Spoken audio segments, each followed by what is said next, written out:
समस्त देवादेवी ब्राह्मण पूजा करुवा बेले कहीं माँ बुढ़ी ठाकुराणी को बारिक माने पूजा करती। महुरीगढ़र इष्ट देवी माँ बुढ़ी ठाकुराणी किंबदंती कहे गोटे दिन रात्रि रे माँ बुढ़ी ठाकुराणी नगर भ्रमण करुथिले। से बाटरे जीवा समय देशी बेहेरा नामक जड़े व्यक्ति को देखिथिले। माँ तांको देखी एक छोट झीर रूप नहीं ताको पाखरे जाई कांदीबाकू लागिथिले। देशी बेहेरा झीटी किए आउ केउठारु बोली ताकू पचारिबाकू लागिले, किंतु उत्तर रे झीटी किछि न कहि सेहिठारु केउआडे अंतर्ध्यान होइगला। आउ ठीक सेही राति रे ही माँ बुढ़ी ठाकुराणी देशी बेहेरांको स्वप्न रे आसी कहिले जे सिए तांकू आजि ठारु बापा बोली स्वीकार करिसेंती।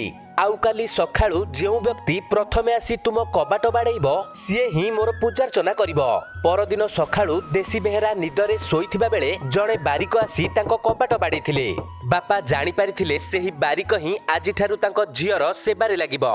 सेबे ठारु बारिक माने ही माँ बुढ़ी ठाकुराणी को पूजा करंती।